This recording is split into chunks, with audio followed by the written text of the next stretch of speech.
Tenemos un gran invitado, porque no solo Domingo Lama, no solo el gerente general de Rappi, sino que además tiene detrás una historia de emprendimiento. Domingo es ingeniero civil industrial de la Católica. Aquí tiene un hermano que estudió en la UD. Y tú que trabajás con él también, periodismo. Y partió en la universidad con un emprendimiento propio, que después tú nos vas a contar si resultó o no resultó. Después hizo otro emprendimiento, pasó también por McKinsey. ¿Cuánto tiempo estuviste ahí?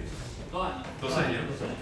Después estuvo en Linio, que es una plataforma de e-commerce, y después en Falabella, que fue la que compró Linio varios años, hasta ser ahora el gerente general de Rappi.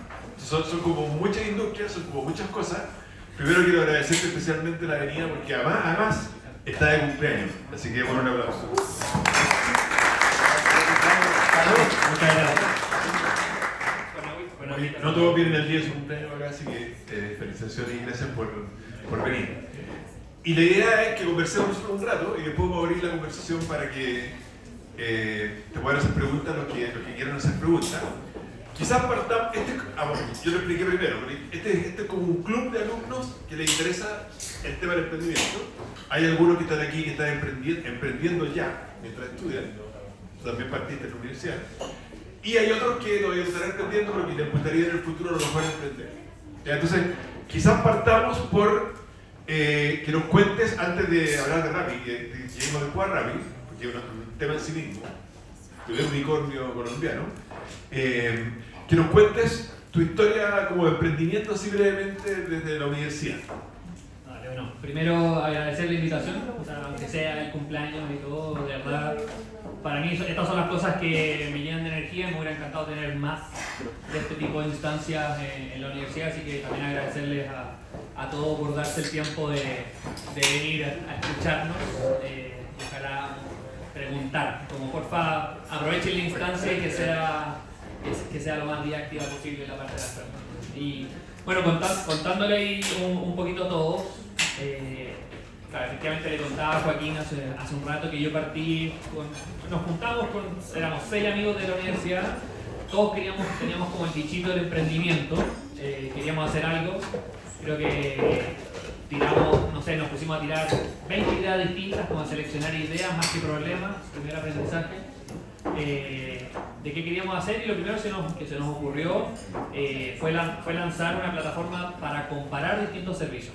Nos dimos cuenta que en ese tiempo en el mercado, ya han pasado un par de añitos, en ese tiempo en el mercado como era muy difícil comparar una cuenta corriente de un banco con la otra, comparar tarjetas de crédito, comparar planes de celulares, y las compañías lo hacían particularmente difícil de comparar para no volverlo un commodity.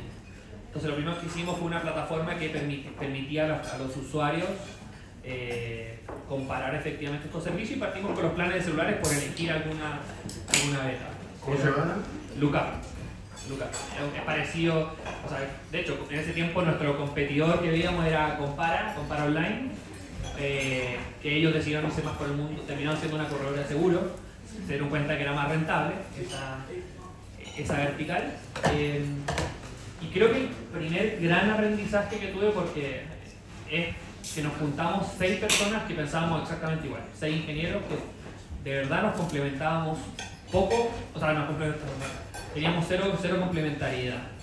Realmente uno parte con las ganas de hacer algo, pero se junta con los amigos porque le parece más divertido. Pero mi primera lección ahí es, si uno va a emprender, necesita personas que piensen diferente, que tengan habilidades diferentes, alguien que entienda de comunicaciones, alguien que quiera vender, alguien que piense en estrategia, alguien que programe, alguien que diseñe. Entonces, claro, si juntáis 6 ingenieros civiles, amigos más encima, en un emprendimiento, es una receta para el fracaso. A nosotros por lo menos.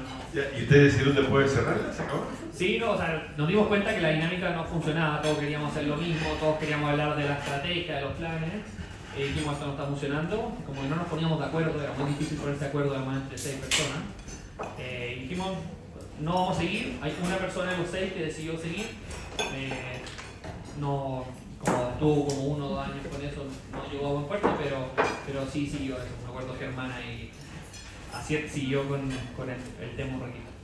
Ya, y después entonces, ya, terminaste la universidad y te fuiste a McKinsey. Claro, me fui a otra cosa nada que ver, como no sé si todos saben lo que es McKinsey, pero es una empresa, es una consultora de la Big Three que le dicen a nivel mundial, ¿Cuáles son las otras? BCG y Bain, que son las consultoras de estrategia como más grandes a nivel mundial.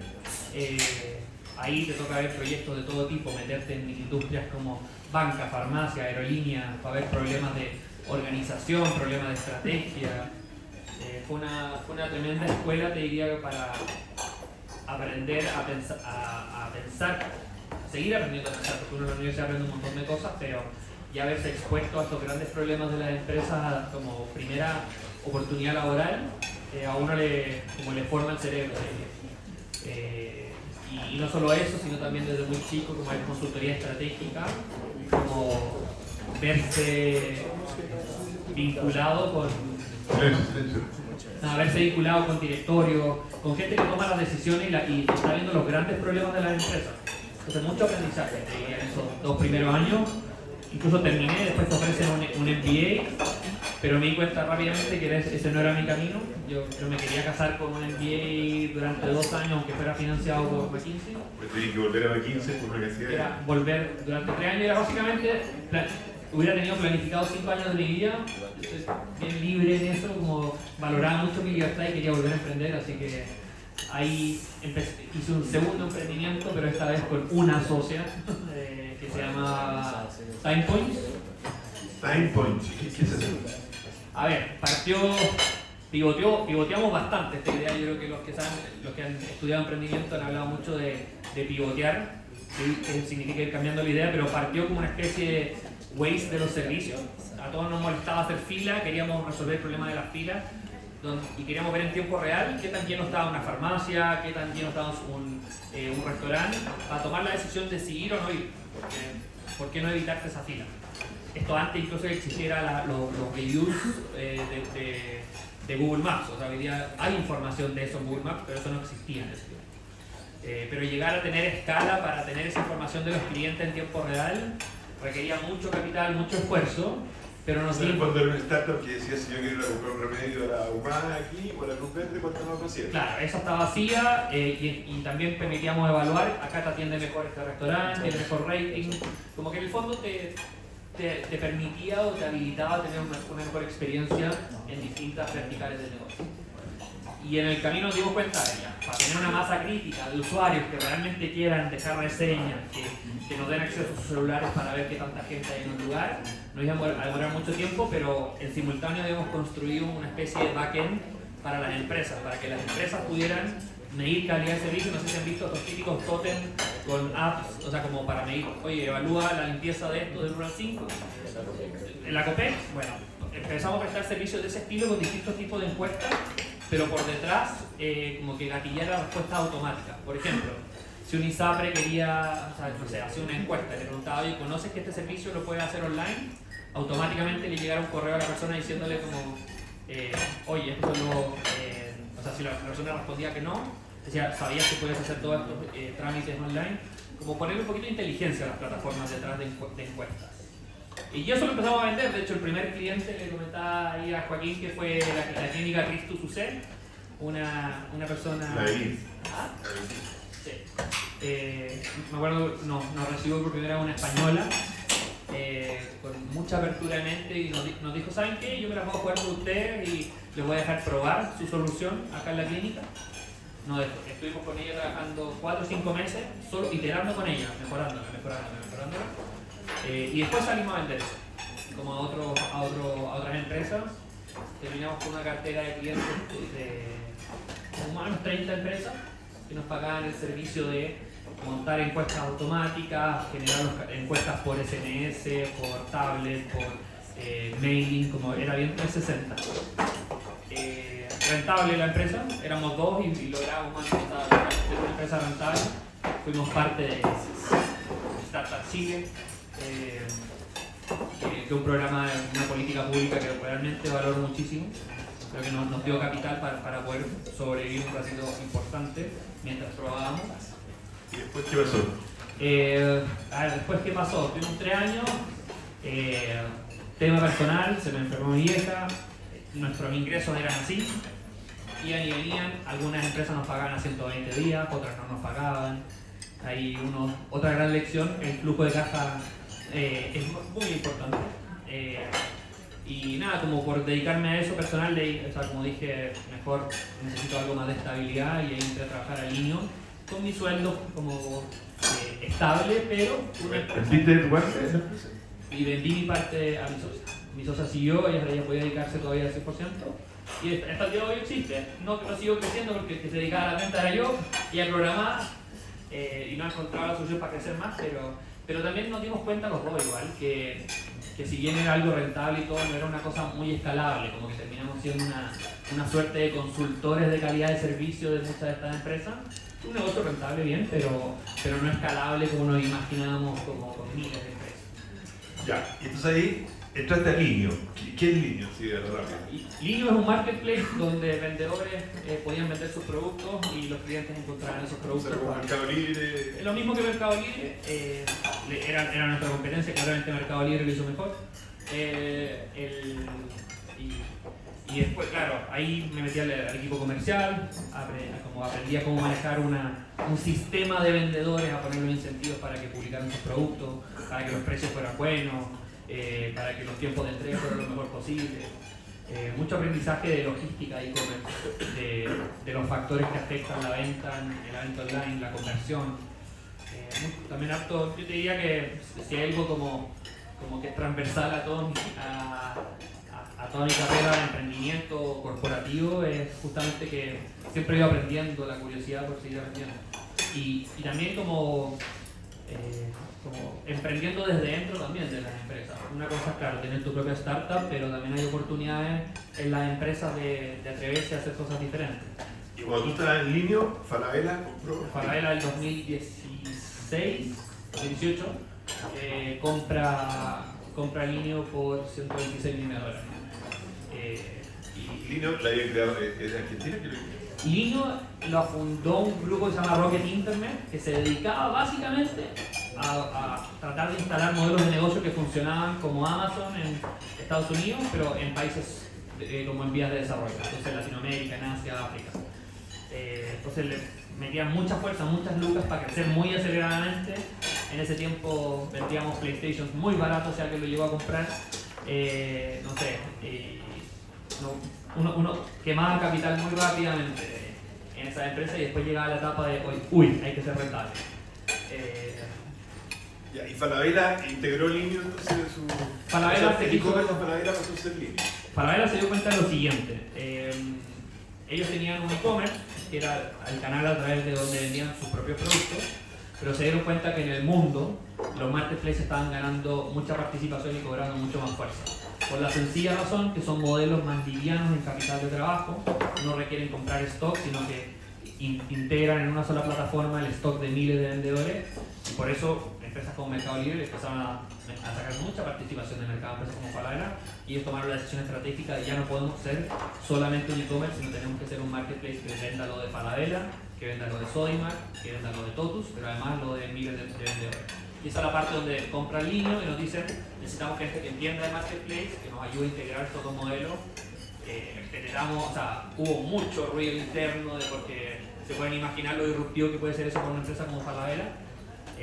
Aciertos, peleas por la marca, que el naranjo, que el verde, no sé si lo vieron por la prensa. Sí, salió mucho porque hubo problemas internos en Falabella que duraron varios años. Sí. Y eso, me cansé de eso y después del mundo corporativo me di cuenta que si bien aprendí mucho de nuevo, como no era lo mío, como de repente tenía que estar derrumbando demasiadas puertas para poder avanzar, así que pedí que me echaran. Tuve una buena conversación ahí con mi jefe que me quería un montón y me dijo ya, vamos a hacer una salida, acordar una salida, no te preocupes. Y después eso me fui a viajar 3 meses a Portugal. Pero no tenía idea que iba a ser... No tenía idea, como creo que también es otra constante, como no le tengo miedo a eso, a tomar riesgos, como quedar desempleado sin ingresos por un rato, y ahí salió la oportunidad de Rappi. y hacerme cargo de Rappi Chile y me pareció una empresa extraordinaria para trabajar y seguir entendiendo desde ahí. Ya, cuenta un poquito de Rappi en general primero, porque nosotros sabemos poco, sabemos que compite con Pedidos Ya, con Uber Eats, sabemos que es el primer unicornio colombiano. Cuéntanos un poco cuándo partió Rappi, quiénes lo fundaron, sabemos un poquito de Rappi. Ya, a ver, bueno, Rappi ya lleva 10 años, así que en agosto de este año tuvimos nuestro aniversario, tiramos la casa por la ventana en promociones, así que espero que la hayan aprovechado. Pero partió en Colombia, efectivamente, en 2015, pero antes de eso también pivotearon los founders, los fundadores son Simón Borrero, Sebastián Mejía y Felipe Villamarín. Ellos tres eran compañeros de la universidad y partieron con el siguiente emprendimiento que se llama Gravity. Ellos hicieron una aplicación que visualmente se parecía mucho a un supermercado, donde tú podías como echar, así como haciendo swipe con los dedos, los productos en una canasta, y vendían esa solución a los supermercados como un white label, que se le llama, que en el fondo le prestan la tecnología, le venden la tecnología como servicio, para que los supermercados puedan tener una buena aplicación de negocio. Estuvieron esos 2 años y se dieron cuenta en los comentarios de los clientes, porque tenían una sección de comentarios, que los clientes les preguntaban cosas como, oye, aprovechando que me estáis trayendo un supermercado, ¿me podéis traer, no sé, plata en efectivo? ¿Me podéis traer comida de gato? ¿Me podéis pasar por una hamburguesa que queda al lado del supermercado y con ese insight dijeron, no, esto puede ser mucho más grande que solamente una aplicación de supermercado, y pensaron en esta super app que se llama Rappi, que en realidad el objetivo era poder entregar cualquier cosa. O sea, y ahí salió como el tema, ellos le llamaron Rappi Antojo, que era lo que se te antojara: chocolate, flores, un producto remedio, comida mascota, Rappi Cash. Efectivamente, los tipos le sacan plata al cajero a las personas con un cobro.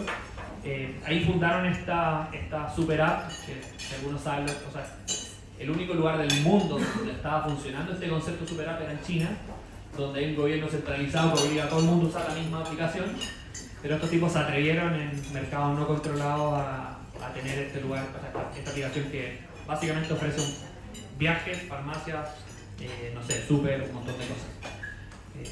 ¿Y en Colombia es la aplicación dominante? Completamente. O sea, seguramente tienen más del 70% de participación del mercado allá. Y la gente ama. Cuando uno viaja, hace poquito estuve allá, la gente quiere mucho a la aplicación y a la marca porque es una historia muy bonita de emprendimiento colombiano, y no solo colombiano, sino latinoamericano. Fue el primer unicornio latinoamericano. Unicornio valorado en, claro, $1.000 millones. ¿Antes que Cornershop? Antes que Cornershop. Cornershop fue la primera chilena. Entonces es una bonita historia de emprendimiento, y como decir, oye, podemos hacer bonitos emprendimientos desde Latinoamérica para Latinoamérica. ¿Y cuándo llegó a Chile Rappi? Hace 7 años, así que 3 años después de que fundaron, se fueron expandiendo a 9 países. O sea, fue una expansión bien acelerada. De hecho, postularon a Y Combinator, que no sé si conocen el incubador de negocio, se lo aceptaron. Es una tremenda incubadora de negocio, entonces les permitió acelerar muy fuertemente el negocio, obtener capital, y en algún momento les dieron, ¿cuándo se vuelve unicornio? Cuando básicamente hay una ronda de funding por $1.000 millones, que valoró la empresa en 5 billones, básicamente. ¿Y los founders siguen o se fueron? Siguen. Algunos como que van y entran como en dedicación, pero el CEO de la empresa hoy día es uno de los founders, el gerente de tecnología es otro de los founders, y la verdad es que se meten en todo. O sea, hasta el día de hoy están ahí respondiendo casos de clientes, como haciéndose cargo de las cosas que no funcionan, porque no todas siempre funcionan. Oye, antes de entrar a Rappi Chile, ¿la pandemia fue clave para ustedes? ¿La pandemia fue qué? ¿Fue clave para ustedes? Sí, o sea, creo que bueno, no es sorpresa para nadie acá que estando todo cerrado, como que aplicaciones de delivery en verdad eran una solución, no solo para las personas que estábamos en la casa, sino también para emprendedores gastronómicos que de otra forma hubieran tenido que cerrar el local y quebraban. Y eso generó un contexto donde la empresa tuvo crecimiento del 200% de un año a otro. Y nada, al final fue una solución. ¿El 20 respecto al 19? ¿2020? Sí, del 20 al 2019. Entonces hubo una explosión de ventas, y generó un antes y un después. O sea, terminando la pandemia baja un poco este nivel, esta explosividad de ventas, pero claramente muy superior a lo que venía siendo antes. Que no es un cambio de conducta, 100%. Cuéntanos un poco el mercado del delivery, así como para saber un poco el tamaño del mercado. Porque uno ve de fuera 3 grandes actores, Uber Eats, Pedidos Ya, Rappi. ¿Cómo es esa partición del mercado? ¿Qué se puede decir? Para que se hagan una idea, de partida una industria tan nueva que ni siquiera existen datos del mercado, o sea, como oficiales. Entonces todos son estimaciones. Uno le pregunta a McDonald's, oye, ¿cuánto de peso yo en las ventas? Y con eso uno va más o menos entendiendo como el tamaño del mercado. Pero después hay otros restaurancitos chicos que a veces venden en una, en otra no. A grosso modo hay cerca de 8 millones de pedidos que se hacen todos los meses con las aplicaciones de delivery En Chile. Entonces 8 millones de pedidos, que se saquen ahí la cuenta. ¿Al día? Al mes. No sé qué, no sería increíble. No, al mes. Pero bueno, 8 millones de pedidos, cada uno de entre 15 y 20 lucas. Hay algunas aplicaciones que tienen tickets más altos, otras más bajas, entonces son varios millones de dólares que mueven la economía. A los restaurantes, por ejemplo, les pesamos a muchos entre 30 y 50% de sus ventas totales. Y respecto a las aplicaciones, como que cada una tiene un espacio que se ha ido ganando. O sea, por ejemplo, Pedido Ya está muy presente en regiones. No sé, Rappi en el sector oriente de Santiago es muy fuerte. Uber ha sido muy capaz de llevar a los clientes de movilidad, de transporte a Uber Eats. Entonces, también tiene gran participación de mercado, pero a nivel agregado, de hecho Rappi es la tercera. Pesa más Uber y Pedidos Ya. Pero bueno, estamos haciendo el trabajo para pasar al segundo y primero. Así que nada, está entretenido. Nosotros en particular tenemos cerca de un poquito más de 1 millón de pedidos todos los meses. Así que se pueden imaginar lo que es operar eso.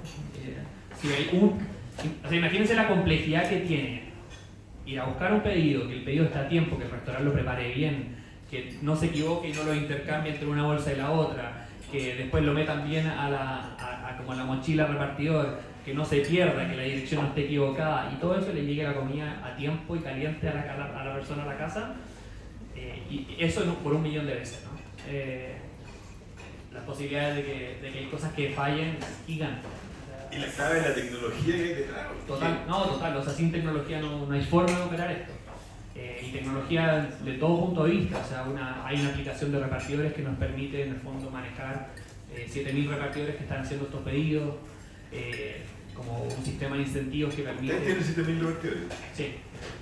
No, de hecho en el mercado, si uno toma los repartidores propios de los restaurantes, más los de Uber, etc., al año son cerca de 80.000 personas que trabajan como repartidores.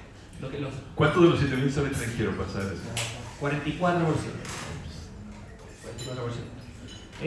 Y de hecho, bueno, ahí uno puede tener diferencias, pero yo creo que Rappi en ese sentido, y una de las razones por la que hay mucho orgullo latinoamericano es porque es una aplicación de emprendedores para emprendedores. Y por emprendedores me refiero a emprendedores gastronómicos, me refiero a emprendedores que venden ropa, pero también a los repartidores, porque los repartidores son muchas veces, efectivamente, personas de Chile o extranjeros que a veces la alternativa que tienen es trabajar acá como primer ingreso y que sin esto no serían parte del sistema. Y realmente como al entrar en plataformas como Rappi, terminan siendo un aporte neto a la sociedad, o sea, terminan teniendo ingresos, y gracias a todo el trabajo regulatorio que se ha hecho en conjunto, las aplicaciones con como los legisladores, hoy día los repartidores tienen seguro, todos hacen boletas de honorario,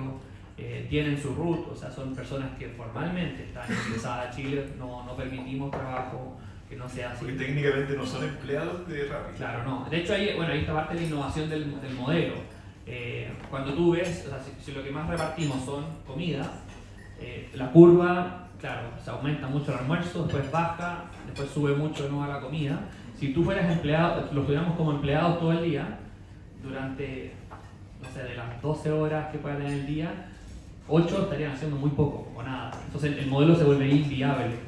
Entonces es un modelo que es flexible, donde los repartidores no son empleados, más bien los tratamos como clientes a los que tenemos que cautivar, como generar lealtad, asegurar que sus ingresos sean lo más altos posible. Ellos son clientes de nuestra plataforma, ellos quieren generar ingresos y de hecho, cuando ahí ha sido distinto en todos los países del mundo, pero cuando se ha ido tratando de regular esto, como hay muchos legisladores que han querido, no, tienen que ser trabajadores de planta fija, salario mínimo, etc.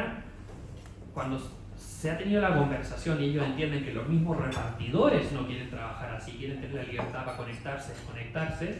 Cuando se ha hecho eso bien con los legisladores, el negocio ha podido ir avanzando sin poner a riesgo este trabajo, estos ingresos, a diferencia, por ejemplo, de España. En España pasaron todo a planta fija y se generó un desempleo adicional a nivel país de 1.7. País.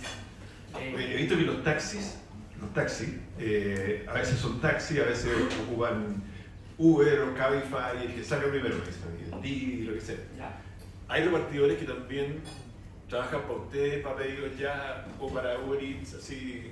Sí, cerca del 60% de los repartidores son multi-app, o sea, trabajan para las tres. El otro 40% es más leal a Rappi, y de hecho son en general los que trabajan con Rappi Turbo. No sé si lo han probado acá. ¿Qué es Rappi Turbo? Rappi Turbo es la entrega de productos de supermercado en 10 minutos. Y bueno, hablando de historias de innovación, o sea, para que entiendan como el poder de Turbo, Rappi fue la primera empresa en el mundo que se atrevió a ofrecer como propuesta de valor entregas en 10 minutos. En verdad es magia, o sea, y para los que lo piden, casi que es droga, porque uno dice, no puedo creer que esta cuestión llegó tan rápido y como que la gente sigue pidiendo. ¿Pero de verdad? No, sí, llega, o sea, me encanta la pregunta. Pero sí, ¿Alguno de ustedes ha ocupado Rappi Turbo? Estoy seguro sí. que a ver, que le dan la mano quien... ¿Le llegaban 10 minutos? 10, 12, algunos seguramente 15, pero... ¿Sí? No, como, a decirles como... O sea, para que entiendan como el poder de la innovación, como atreverse a decir, ¿sabes qué? Yo voy a generar la tecnología para poder entregar en 10 minutos, para que un pedido se tenga que preparar en 2 minutos, para que tenga los incentivos para hacer ese picking que se llama en las tiendas, para que haya 8 minutos para entrega, para generar un modelo de tiendas que solamente repartan en un rango de 5 kilómetros, 6 kilómetros, o si no vamos a terminar rompiendo esta propuesta de valor. O sea, es realmente innovador al punto que bueno, después una empresa india, Swiggy, fue la segunda que lo hizo a nivel mundial. ¿Pero Pedidos Ya y Uber Eats no tienen eso? No tienen esos tiempos, no. O sea, ellos llegaron antes a Chile, por ejemplo, pero a tiempos promedio de entrega que nosotros hemos medido el Pay Market son 24 minutos, 25 minutos, 34 minutos, dependiendo de la ciudad. Y ustedes dicen que importa 10 minutos. De hecho, yo cuando entré, la primera discusión que me dio, la primera reunión que tuve en Rappi, me acuerdo que estaban peleando, no puede ser lo desviado que estamos en tiempo. Yo venía de Falabella, acuérdense. Falabella en un cyber entrega en 3 semanas. Que está bien, es un modelo de negocio distinto. Y la discusión, no estamos desviadísimos en tiempo, y yo pregunto, ¿qué significa desviado? 12,7 minutos promedio. Entonces, imagínense como lo metido en el ADN que tiene que ser la propuesta de valor, y tenemos que desbloquear todo lo que hay que desbloquear para que eso pase, que están discutiendo por 2,7 minutos. ¿Pero cómo un pedido de restaurante puede llegar en 10 minutos? No, el pedido de restaurante, tenemos Turbo Restaurante también, que después dijimos, mira, esta misma tecnología de Turbo, que son de su pedido de supermercado, que requiere menos preparación, la vamos a llevar al mundo de restaurante. Entendimos como cuánto, o sea, versus esos 2 minutos de picking, cuánto podía un restaurante demorarse en los pedidos. Dijimos 5 minutos, que puede parecer poco, pero en 5 minutos preparan y entregamos en 10 minutos. Entonces son 15 minutos totales. Ese es Turbo Restaurante. Ese es Turbo Restaurante, entonces te cambia la vida porque, no sé, los que han pedido unas papas fritas, si te llegan en 35 40 te llegan media latiguda, un sándwich no te llega caliente, entonces no sé, si alguno ha pedido, se mete al restaurante a Rappi, se van a dar cuenta que hay un botoncito que dice Turbo Restaurante. Por ejemplo, pueden pedirse un Subway en 15 minutos y llega calentito, te cambia mucho la experiencia. Y el turbo un poquito más caro, imagínate. Es un poquito más caro, se cobra un servicio, es un modelo que tenemos que hacer rentable, y obviamente te estamos creando un servicio premium en realidad. Un poquito más caro, tampoco tanto, o sea, te podría cobrar 3.000, 4.000 pesos por tarifa completa. Y si te estamos haciendo una promoción cero también, o si quieres pro y estás metido en el programa de Estado, cero. Oye, ¿cuánto podría llegar a ganar un repartidor así? Que sea multigame, que se dedica a esto, más o menos. O sea, hay casos de repartidores que ganan 1.800.000 al mes. O sea, silencio. No sé si todos saben la mediana de sueldos de Chile, pero anda por las 800 lucas. Entonces, hoy día un repartidor en promedio gana 736.000 pesos, la última vez que lo revisé. El sueldo mínimo está en 500 y algo, entonces gana bastante más que el sueldo mínimo. Y hay repartidores, los que son multi-app, expertos, que saben perfectamente hacerla, se pueden ganar 1.800.000, 2 millones. Entonces es un sueldo relevante para un repartidor. ¿En general alguien es repartidor mientras consigue otra beca o hay gente que se dedica a ser repartidor? ¿No? Chileno, por ejemplo. Hay ambas cosas. Entiendo un venezolano que recién llega y que ya, repartidor, pero un chileno. Hay mezcla, hay gente que lo usa como queda desempleada y lo usa mientras tanto. Hay gente que tiene un nivel de educación muy bajo, entonces no tiene acceso a muy buenos trabajos y lo hace de forma más permanente. Ahí como que hemos tratado de entender muy bien cuál es la dinámica de los repartidores y hay de todo. O sea, está el migrante que quiere usarlo como de pasada y después, oye, todos sabemos que hay ingenieros civiles de, por ejemplo, Venezuela, desempleados y, escucha, terminan siendo rápido por un rato, que está bien diferente a lo que estudiaron. Y lo hacen un par de meses, eso los permite establecer, les permite reportar ingresos por el servicio impuesto interno, ser parte del sistema y después volver a trabajar para lo que estudiaron.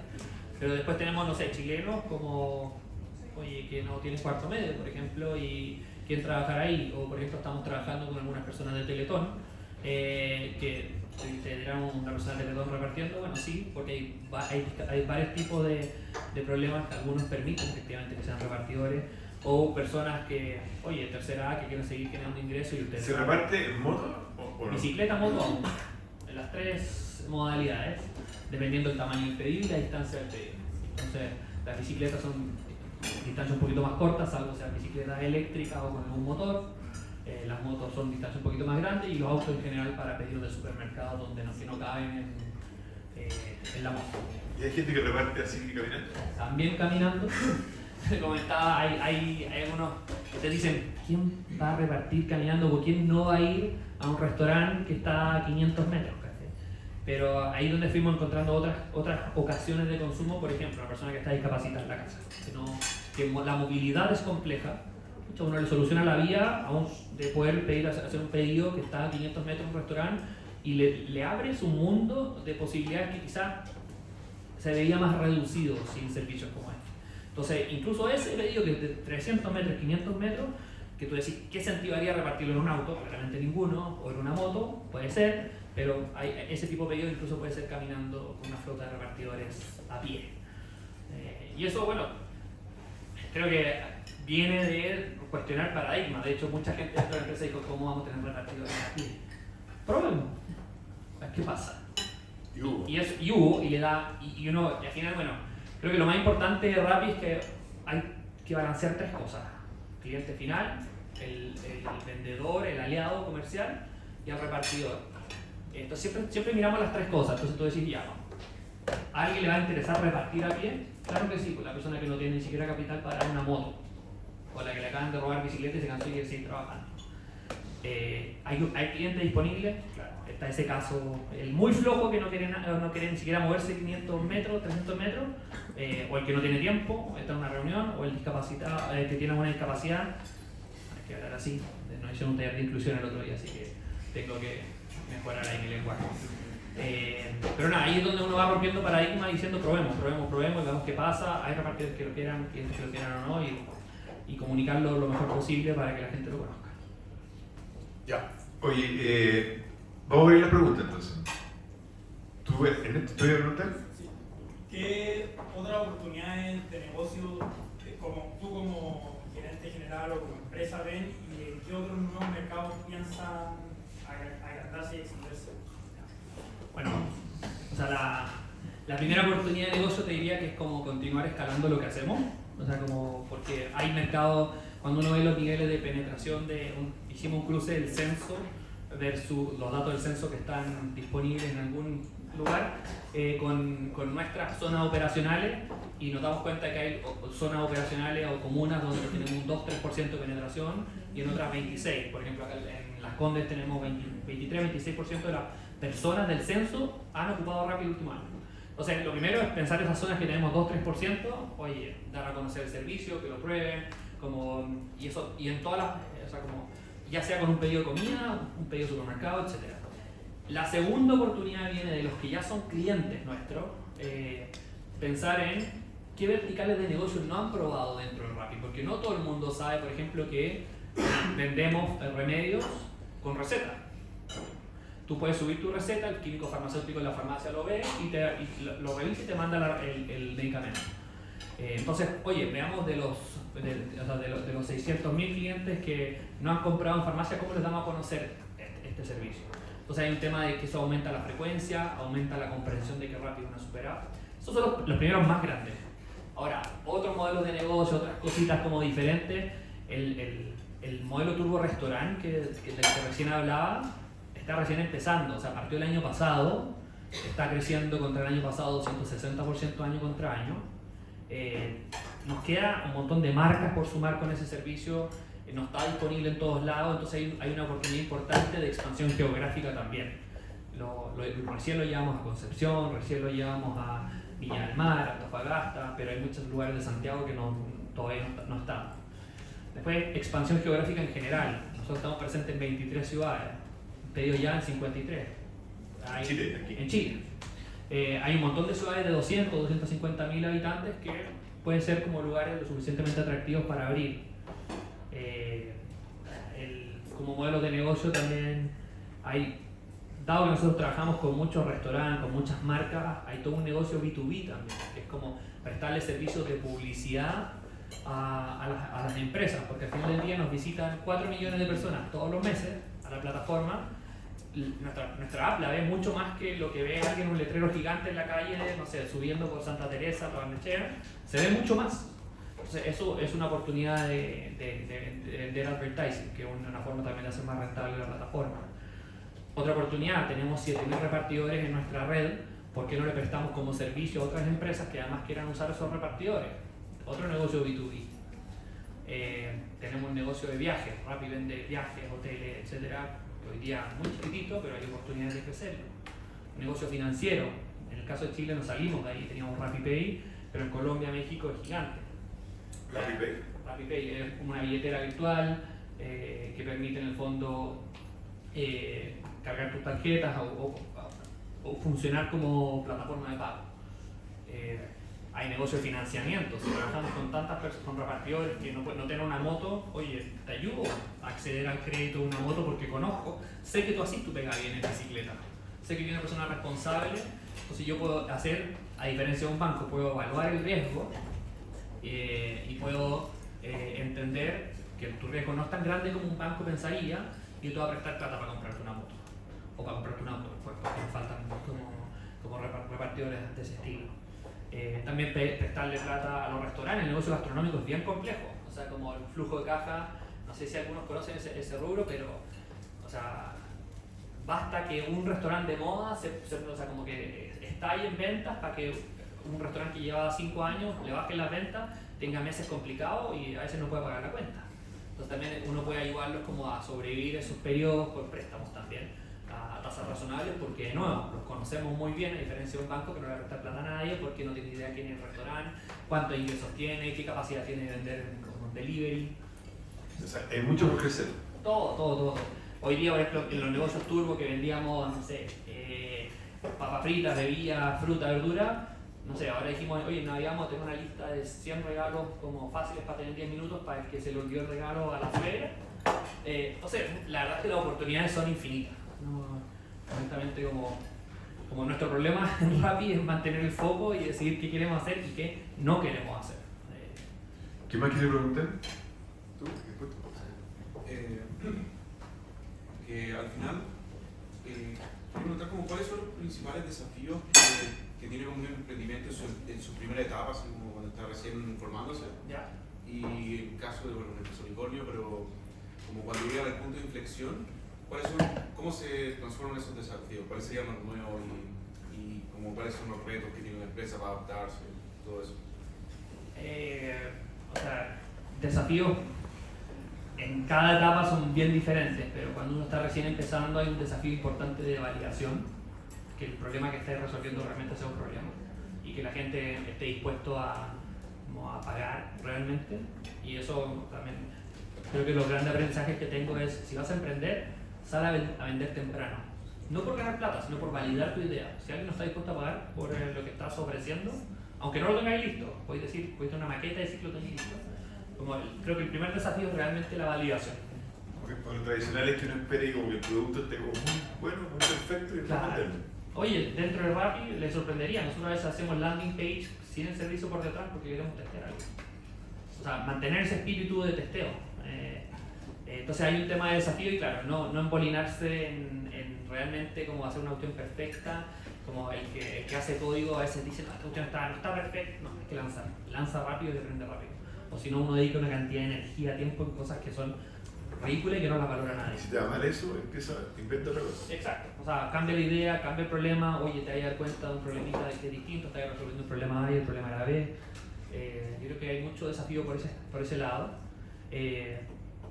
También como sumar gente que confíe en ti, o sea, como que apueste por ti, ya sea te preste plata, ya sea porque sea tu primer cliente, como esos early adopters, también como encontrar a esa gente, creo que también es un desafío importante y una vez que uno como tiene ese primer cliente, cuídalos como hueso santo porque son los que te hacen crecer, son los que confían en ti, son los que hablan bien de ti, son los que te perdonan errores porque saben que estáis partiendo. Muchas veces también los emprendedores como que se quedan en la fase de no tengo que como juntar, o sea, como hacer rondas de financiamiento, no, preocúpate de vender. O sea, el desafío de priorizar lo importante. Si yo no estoy resolviendo problemas, si no estoy vendiendo, el negocio no va para ningún lado, ¿no? Uno no puede concentrarse solamente en recaudar fondos. Porque a veces he visto todos estos emprendedores de Startup Chile que me decían, que uno me preguntaba en qué está ahí. No, mira, estoy hablando con este, estoy haciendo pitches por todos lados, pero ¿y cuántas reuniones de venta tuviste? O sea, entonces de las 70 empresas que habían en mi generación de Startup Chile, que tenían ventas, 4 en su momento. Después Startup Chile fue entendiendo también que tenía que empujar más a las empresas a eso. Era la época que conseguir capital también era más fácil. Sí, total. Y después viene una fase, conseguiste capital, con ese capital vienen presiones. Oye, el que te puso plata te dice, no, tenés que hacer A. Como mantener tu foco, mantener el problema que estás resolviendo, también es difícil. A veces, en el caso de Rappi, tenía inversionistas de varios lados. No todos los inversionistas piensan lo mismo. Entonces, ¿cómo mantener esa visión única? Y después, o sea, y también como tratar de ser rentable, como ser austero, cuando uno consigue plata a veces o sea, la botada y la quemada es muy fácil, y la austeridad como que más, o sea, para mí, o sea, de verdad como lecciones, oye, no contrates por contratar, no gastes en marketing como a tontas y a locas, como no quemes plata porque sí nomás, como mantente austero y en la medida que vayas escalando, vendiendo, como cuida los recursos para que eso sea escalable y sostenible. O sea, que tratar de partir barato, aunque el producto no esté muy bueno, empezar a vender al tiro. Sí, totalmente. Y pedir lo menos plata posible. ¿Ah? Y pedir lo menos plata posible. O sea, hoy día, de hecho, los mercados de capital están bastante más secos que hace 5 o 10 años. De hecho, el modelo de pide $1.000 millones y sale a quemar y después ve cómo debería ir rentable, como, ¿verdad? Pasó a un segundo plano, después empezó a hablar de los camellos en vez de los unicornios. Los camellos son básicamente las empresas que andan más lento, pero se autosostienen. El bootstrapping, famoso de, ¿verdad? Como ser capaz de autofinanciarte, mantenerte chico pero autofinanciarte, te da libertad para pivotear más fácil. Entonces, nada, yo creo que ahí, hoy día uno puede ser rentable.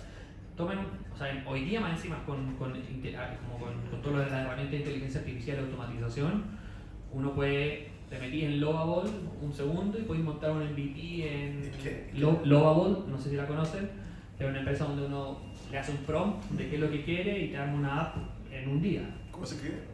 Como L-O de corta A de larga L, Lovable, de amor, de love.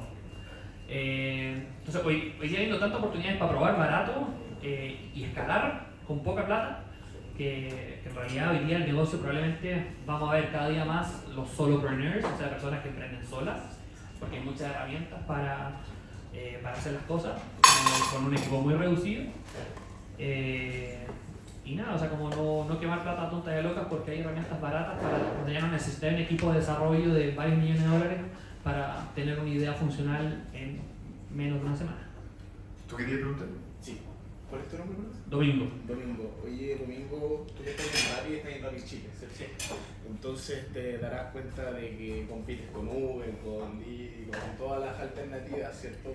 Si bien yo logré identificar que tienen la propuesta de valor del tiempo, que la encuentro excelente, al final del día, como un usuario que no recurre ocasionalmente al servicio de comida, ver Rappi, ver Uber, ver todas las alternativas no la va a hacer como elegir entre una y otra. No veo la forma de destacarla como por sobre el resto, no sé si me explico. Es lo mismo que O pasa. sea, te iba preguntando cómo, o sea, además del tiempo que te quedó claro, Mi cómo pregunta específica es cómo logras que tu diferenciación te posicione en el mercado por sobre tu competencia que cumple el mismo rol. Bueno, hay una frase por ahí, no me acuerdo quién la dijo, pero que el commodity existe en la mente de los mediocres. Pero para entender un poquito como a qué se refería la frase, uno siempre puede salir del commodity con diferenciación. Y efectivamente una de las grandes cosas que me toca como a cargo de Rappi Chile es pensar qué hacemos diferente para que una persona me elija, oye, todos los que usan Uber acá es re fácil pasar de Uber a Uber Eats. Entonces, ¿cómo compito contra eso, cierto? ¿Cómo me diferencio contra eso? Una variable efectivamente es el tiempo, o sea, eso es una apuesta importante. No es para todos los clientes, no todo el mundo va a valorar el tiempo igual. Capaz que a ti no te importa mucho si te llega algo en 10 minutos 15, pero hay un montón, mi cliente ideal sí.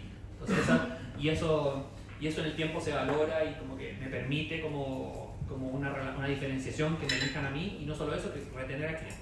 Pero hay otras cosas, por ejemplo, no sé, te doy un ejemplo como de calidad de servicio. No me gusta hablar mal de la competencia, pero hay otro competidor pedido ya en un mismo pedido con tal de abaratar el costo de entrega. Uno habla con los repartidores que trabajan con ellos y en un mismo pedido pueden ir 5 pedidos. ¿Cuál es la probabilidad de que el cuarto o quinto pedido que repartan esas personas llegue bien o caliente? O sea, pienso en positivo. ¿Cuál es la probabilidad de que llegue caliente? Baja bastante, ¿no? Entonces, si bien para ellos el costo es mucho más bajo y como es más bajo pueden traspasar esa baja de costo a más cupones, más promociones, lo que queráis, en el tiempo, eso genera malas experiencias para los clientes. Entonces hay una decisión consciente de Rappi de yo no voy a sumar más de 2 pedidos en una misma ruta, porque si no, mato mi propuesta de valor. Ahí tiene una diferenciación de calidad de experiencia de servicio. Eso la gente lo nota, digamos. Se nota porque, o sea, una variable que uno mide mucho en este negocio es la retención. Como cuántas veces el cliente que compró en un mes vuelve al mes siguiente. Para que se hagan una idea, como nosotros hicimos experimentos de, oye, si sumamos pedidos, 2, 3, 4, 5 pedidos, bueno, la tasa de retención bajas entre 5 a 7 puntos, o sea, pierdes 5 o 7% más de clientes versus el mes anterior cuando te pasáis a 4 o 5 pedidos, como en una misma ruta. El mismo repartidor. Porque razón es obvia, está frío. Entonces ahí hay otra diferenciación. O, por ejemplo, hoy día, si es que yo dije, ¿sabes qué? Mi propuesta de valor es el tiempo. Si yo llego 10 minutos tarde de lo que te prometí, te voy a compensar de forma automática, no te voy a preguntar nada. Hay una diferenciación. Como ¿Cuál es la compensación? son Rappi Crédito, estoy tratando de comprar otras veces, como me hago cargo de que rompí mi promesa de valor. Me pasa que tengo un montón de clientes que, oye, se demoran en bajar y me meten fraude y como que tratan de vencer el sistema. Bueno, los identifico, me doy cuenta al mes por un rato como cuáles son los que abusan de eso, pero hoy día si yo te cancelo un pedido, si llego tarde con un pedido o si llega el pedido con un defecto, yo te doy una compensación automática. Eso es una como propuesta mucho más osada desde el punto de vista de servicio al cliente. Puedo ser muy malo en la postventa porque la tengo con bots, eso no funciona bien, lo admito. Pero por lo menos la parte automática de hacerme cargo de la propuesta de valor, hoy día lo estamos usando como una diferenciación. ¿Y no hay pedido ya turbo? No existe eso. No.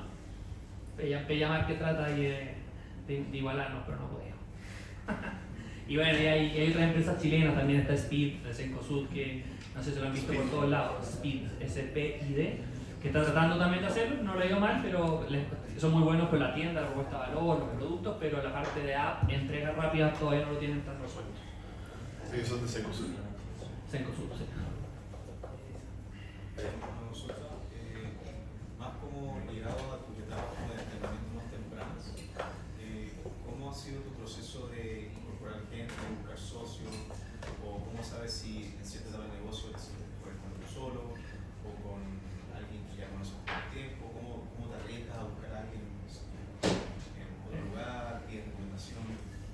En mi caso, yo siempre, las veces que emprendí siempre fue con alguien que conocía. De hecho, conozco gente que ha tratado de buscar socios entre gente que no conoce y casi, o sea, se transforma en una aventura en sí misma. Pero siempre fui con gente, o sea, yo siempre fui con gente que conocía y de nuevo como hablaba de esta complementariedad. Por ejemplo, el emprendimiento que mejor le fue, que fue el último que hice, que logré ser rentable, etc. O sea, Time Point. Que era Time Point. ¿Por qué creo que me fue bien? Porque hablé con esta amiga que es computina así a morir, que no le interesaba nada salir a vender, que no le interesaba, no, me gusta programar. Y yo al revés, yo era como, o sea, puedo programar un poquito, aprendí algo de eso en ingeniería, pero yo voy a salir a vender, voy a salir a meterme en el negocio y nos complementamos súper bien. Esa complementariedad es clave, como dentro de la red que yo conocía, de interés y habilidad, y la segunda también es como la confianza.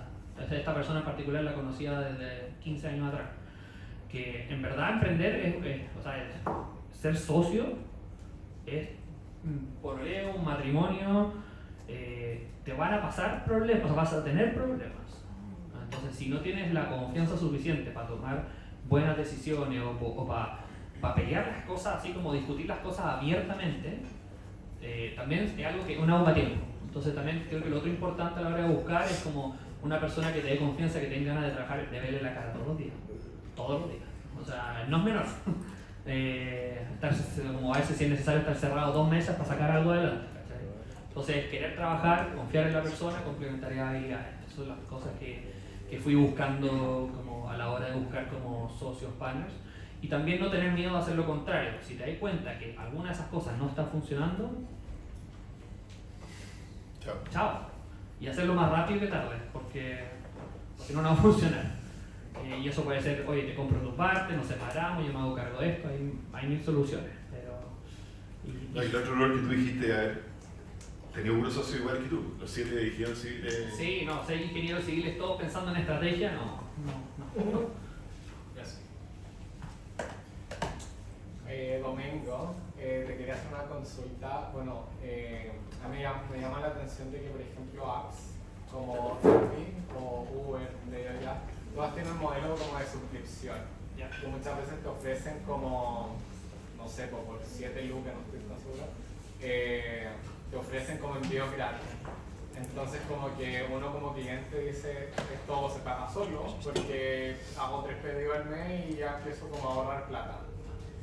¿Cómo ustedes son capaces como de sostener a través de la suscripción que puede ofrecer tarifas cero o tarifas con descuento y poder pagarle a las personas, o cómo se sostiene esto? Bueno, igual como relacionado a una pregunta anterior sobre como la propuesta de valor, yo antes era muy usuario de Uber Eats y antes tenían como eso, de que el pedido llegaba tarde, 2.500 pesos de crédito y eso lo sacar.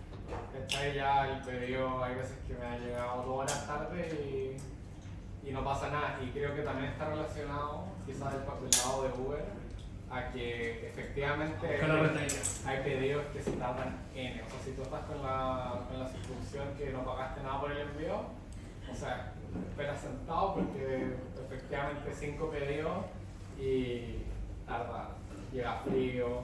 Entonces, como quizás Uber abarata costos en ese sentido, pero usted.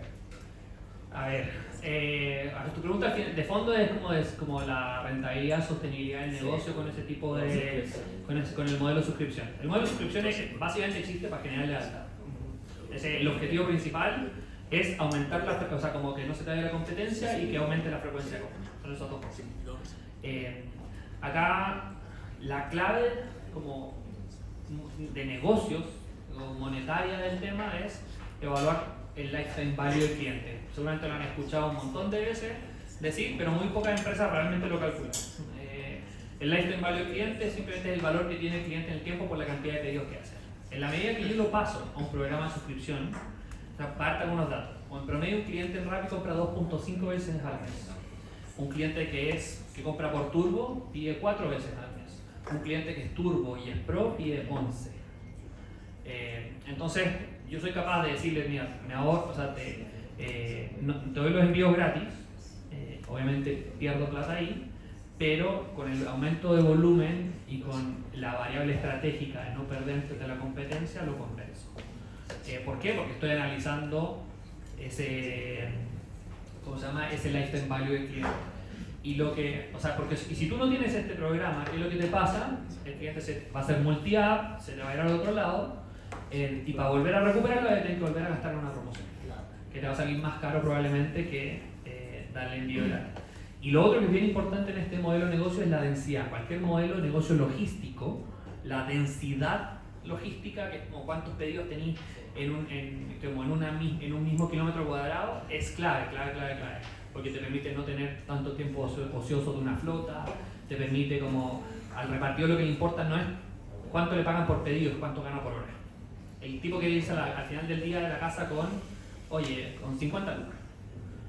Entonces si tú le generas más recurrencia de pedido, la probabilidad de que eso pase es más alta. Entonces no es que tú pagues, o sea, para poder mantenerlo a él contento o ella contento, lo que haces es como aumentarle la cantidad de pedidos que le asignas porque tienes mucha lealtad, y al mismo tiempo como, oye, el pago por pedido es más bajito, entonces es rentable para ti como plataforma y el repartidor igual sea contento porque sea con las 50 lucas al final del día. Es un poquito como el pensé que detrás de estos temas de lealtad. Dicho eso, por lo menos nosotros estamos tratando de depender menos de la lealtad generada por envío gratis y tratar de hacer que, oye, otros partners, otros aliados, paguen la lealtad por nosotros. ¿A qué me refiero? Por ejemplo, cerramos un deal, nos pusimos en conversaciones con OpenAI, con ChatGPT. Los tipos tenían un desafío que es llegar rápido a la TAM, porque no quieren que les gane nadie. Hola, nosotros somos una empresa presente en 9 países de la TAM, te podemos meter a nuestro programa Pro, si tú quieres dar la membresía gratis como parte de nuestro programa Pro, y el costo 100% asumido de ellos, porque lo que les interesaba es que nosotros como canal de venta. Entonces ahí generaste otro valor que no es el envío gratis para generar la lealtad, costo cero. Y no solo costo cero, oye, increíble tener ChatGPT Plus gratis por que cuesta $20 al mes por 7.990, que es lo que cuesta la membresía. Entonces eso, larga la respuesta, pero quería darte una buena. ¿Alguna pregunta? Pregunta, ¿hay algún tipo de filtro de inteligencia artificial, como cuando le llega el producto al cliente como feedback? Pregunto porque igual es poco ético de mi parte, pero ahí estamos muy de moda en TikTok como ocupar la foto de cuando llega el producto y no sé. ¿Alterar la comida para que parezca cruda la comida? Sí. Sí, lo que el caso que está comentando es que hay clientes con tal de abusar por eso los Uber a veces terminan sacándolo porque hay muchos clientes que abusan. Vamos a matar TikTok, pero bueno. No, pero claro, lo que dice acá es que hay gente que altera las imágenes con tal de que decir, oye, mi pedido me llegó pésimo. ¿Qué hacemos nosotros para enfrentarnos a eso? Es más simple que inteligencia artificial, es ver cuántas veces por pedido lo hay hecho y pasado cierto monto ya no te va a compensar. Más sencillo. Porque entiendo que... ¿Pero pasa eso? Sí, o sea, el caso, ayer me hablaron de una carne cruda que vimos la foto y evidentemente estaba modificada con inteligencia artificial para que pareciera cruda. Por eso lo tengo tan claro. Pero así como los usuarios que ven TikTok, nosotros también. Entonces, y inteligencia artificial usamos para varias cosas, para asignación de pedidos, para el buscador, para mejoras de fotos de nuestros aliados, para que el menú sea más atractivo, mejora de catálogo, autocompletitud, un montón de cosas. Para eso en particular no, pero porque la solución es más fácil, va por otro lado. Decidimos perderla, pero no nos interesáis como cliente.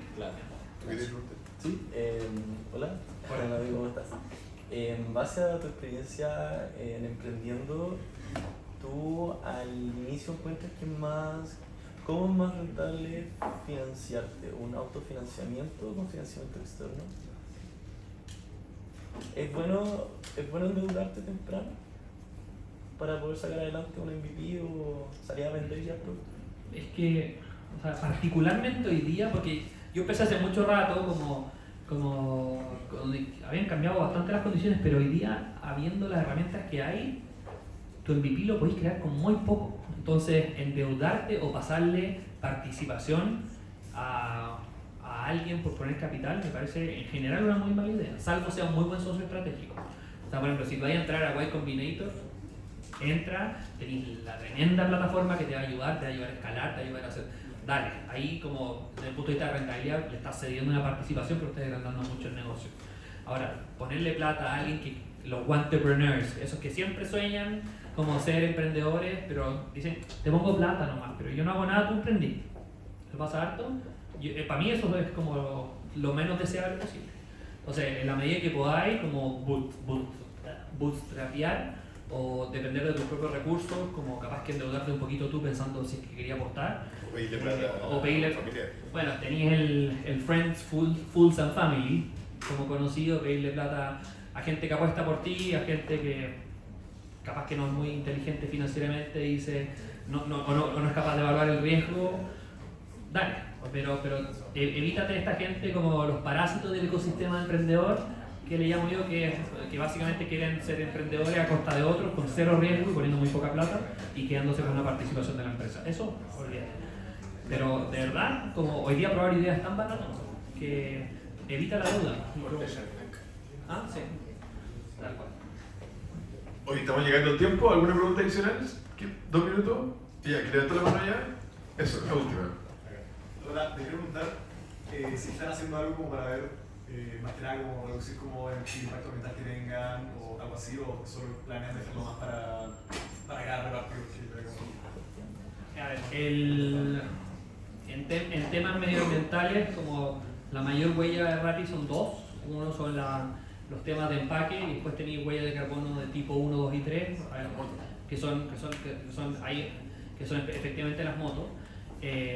Ahí, para la parte de packaging, está bastante resuelto. Cambiamos un proveedor certificado por el DICTUB que tiene empaque biodegradable, entonces ahí bajamos mucho la huella de carbono. Ahora, la parte de las motos, tenemos algunos convenios, algunas cosas que estamos haciendo con Voltex Copec para tratar de cambiar a flota eléctrica. La dificultad que hemos tenido ahí hasta la fecha es que en general las motos eléctricas son bastante más caras que las otras, entonces es un tema de acceso.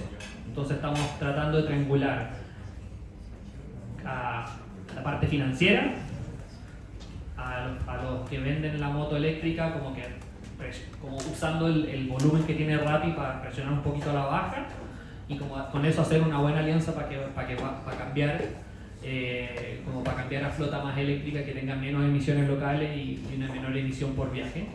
Y la otra sí tiene que ver siempre con rutas. Acá hay unos algoritmos de optimización que en verdad son de la NASA, o sea, como realmente minimizar la distancia recorrida. Nosotros estamos apostando por la hiperdensificación para que ojalá la menor cantidad de pedidos sea de más de 6 kilómetros, entendiendo que eso es lo que al final nos va a permitir también como reducir la huella de carbono.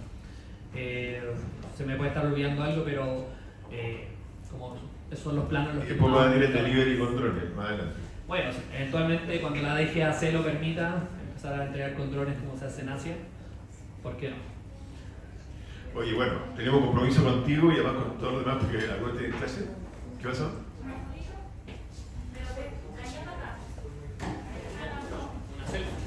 Una selfie. ¿Qué te sacas tú? Oye, bueno, mientras tanto voy dándole gracias por las buenas preguntas. No, pero muchas gracias, Domingo, porque ha sido muy entretenido, muy interesante. ¿Eh? Gracias.